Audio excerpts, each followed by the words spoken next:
Hi students, welcome to learning house by Haseena DSC classes. ఈరోజు మనం previous year ఎగ్జామ్లో జరిగిన బిట్స్ అనేవి డిస్కస్ చేసుకుందాం. ఫస్ట్ బిట్ వచ్చేసి గణిత పేటిక నందలి ఈ సామాగ్రిని ఉపయోగించి సంఖ్యలను పోల్చటంను సులభంగా బోధించవచ్చు. క్యూసెనియర్ పట్టీలు అంటే గణిత పేటిక నందలి ఈ సామాగ్రిని ఉపయోగించి సంఖ్యలను పోల్చటంను సులభంగా బోధించవచ్చు. ఏ పట్టీలు అంటే క్యూసెనియర్ పట్టీలు అన్నమాట. ఓకేనా. విద్యా ప్రణాళిక కళాకారుని ఉపాధ్యాయుని చేతిలో తన ఆశయాలను అనుగుణంగా తన సొంత కళాక్షేత్రంలో పాఠశాలలో అంటే తన సామాగ్రిని తీర్చిదిద్దడానికి ఉపయోగించే ఒక సాధనం అని నిర్వచించిన వారు కన్నింగ్హామ్. విద్యా ప్రణాళిక అనేది కళాకారుని తన సామాగ్రిని తీర్చిదిద్దడానికి ఉపయోగించే ఒక సాధనం అని నిర్వచించిన వారు ఎవరు అంటే కన్నింగ్హామ్.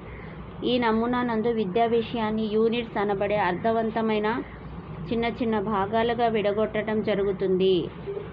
మోరిసన్ నమూనా అన్నమాట. ఈ నమూనా నందు విద్యా విషయాన్ని యూనిట్స్ అనబడే అర్థవంతమైన చిన్న చిన్న భాగాలుగా విడగొట్టడం జరుగుతుంది. ఏ నమూనా అది అంటే మోరిసన్ నమూనా. విద్యార్థి జీవితంలోని ప్రముఖమైన సంఘటనల నివేదిక ఏది అంటే ఎన్కౌంటర్ రికార్డ్. విద్యార్థి జీవితంలోని ప్రముఖమైన సంఘటనల నివేదిక ఏది అంటే ఎన్కౌంటర్ రికార్డ్ అన్నమాట. ఓకేనా. నెక్స్ట్ వచ్చేసి మనకి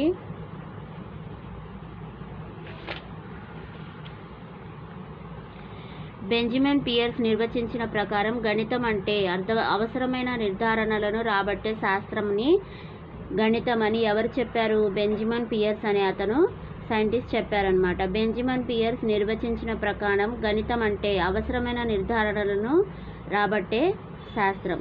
గణిత అధ్యయనం ద్వారా విద్యార్థులలో ఏకాగ్రత, సమయపాలన, పరిశుభ్రత క్రమయుతంగా అలవర్చుకుంటారు. దీని ద్వారా పెంపొందించబడు విలువ ఏది అంటే క్రమశిక్షణ విలువ. గణిత అధ్యయనం ద్వారా విద్యార్థులలో ఏకాగ్రత, సమయపాలన, పరిశుభ్రత క్రమయుతంగా అలవర్చుకుంటారనమాట. దీని ద్వారా పెంపొందించబడు విలువ ఏది అంటే డిసిప్లిన్, క్రమశిక్షణ విలువ. విద్యార్థి ఇవ్వబడిన సంఖ్యలను సరి సంఖ్యలు, బేసి సంఖ్యలుగా వర్గీకరిస్తారు అనున్నది ఈ లక్ష్యమునకు చెందిన స్పష్టీకరణ, అవగాహన.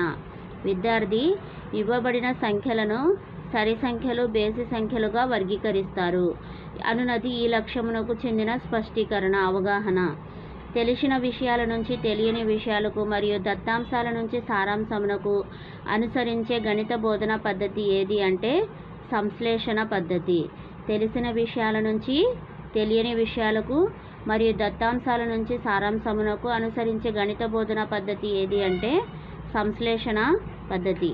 కింది వానిలో విశ్లేషణ పద్ధతి నందలి ఒక గుణము. విశ్లేషణ పద్ధతిలో ఉండే ఒక గుణం ఏంటి అంటే నూతన విషయాలను కనుక్కోవాలనే ఉత్సాహాన్ని రేకెత్తిస్తుంది. ఏ పద్ధతి ఇలా నూతన విషయాలను కనుక్కోవాలనే ఉత్సాహాన్ని రేకెత్తిస్తుంది అంటే విశ్లేషణ పద్ధతి. ఓకేనా. హంటర్ స్కోర్ కార్డ్ ఆధారంగా గణిత పాఠ్యపుస్తకాన్ని మదింపు చేయనప్పుడు క్రింది వానిలో తక్కువ పాయింట్లు కేటాయించబడిన ప్రమాణం ఏది అంటే పుస్తక రూపం మరియు వెల. హంటర్ స్కోర్ కార్డ్ ఆధారంగా గణిత పాఠ్యపుస్తకాన్ని మదింపు చేయనప్పుడు క్రింది వానిలో తక్కువ పాయింట్లు కేటాయించబడిన ప్రమాణం ఏది అంటే పుస్తక రూపం మరియు వెల. శోధన, ప్రదర్శన, సాంఘీకరణం, వ్యవస్థీకరణ, వల్లెవేయడం అనున్నది సోపానాలుగా గల నమూనా ఏది అంటే మోరిసన్ నమూనా. శోధన, ప్రదర్శన, సాంఘీకరణం, వ్యవస్థీకరణ, వల్లెవేయటం ఇవన్నీ అనున్నది సోపానాలు గల నమూనా ఏది అంటే మోరిసన్ నమూనా. ఒక తరగతిలో బోధించవలసిన ఒక అంశానికి సంబంధించిన కొన్ని భావనలను బోధించిన 2 లేదా 3 నెలల తర్వాత ముందు భావనలపై పునర్విమర్శ జరిపి మరికొన్ని భావనలు బోధించటం జరుగుతుంది. ఇది ఈ రకమైన కరికులం నిర్వహణ పద్ధతి, సర్పిల పద్ధతి. ఇప్పుడు ఒక తరగతిలో బోధించవలసిన ఒక అంశానికి సంబంధించిన భావనలను బోధించిన 2 లేదా 3 నెలల తర్వాత. ఇప్పుడు ఒక టాపిక్ చెప్పేసిన తర్వాత మధ్యలో 2 మంత్స్ గ్యాప్ వచ్చిందనుకోండి, అప్పుడు ముందు ఏం చెప్తారు ఉపాధ్యాయుడు? ముందుగా భావనలను, తనకు ఎంతవరకు ఆ టాపిక్ అర్థమైంది, ఆ టాపిక్లో కొన్ని ప్రశ్నలు అడిగిన తర్వాత మరి ఈ టాపిక్ అనేది పునర్విమర్శ జరిపి మరికొన్ని భావనలను బోధించడం జరుగుతుంది. ఇది ఈ రకమైన కరికులం నిర్వహణ పద్ధతి అంటే సర్పిల పద్ధతి. ఓబీబీ కిట్ నందలి ఈ సామాగ్రిని ఉపయోగించి లెక్కించుట, చతుర్విధ ప్రక్రియలు సులభంగా బోధించవచ్చు. Peg board. ఓబీబీ కిట్ నందలి ఈ సామాగ్రిని ఉపయోగించి లెక్కించుట, చతుర్విధ ప్రక్రియలు సులభంగా బోధించవచ్చు. ఏది అంటే పెగ్ బోర్డ్ అన్నమాట. ఓకేనా? ఐ హోప్ మీకు ఈ వీడియో కనుక నచ్చితే like and subscribe my channel. ఇలాంటి మరిన్ని వీడియోస్ కోసం నా ఛానల్ని సబ్స్క్రైబ్ చేసుకోండి. ఓకేనా? Thank you students.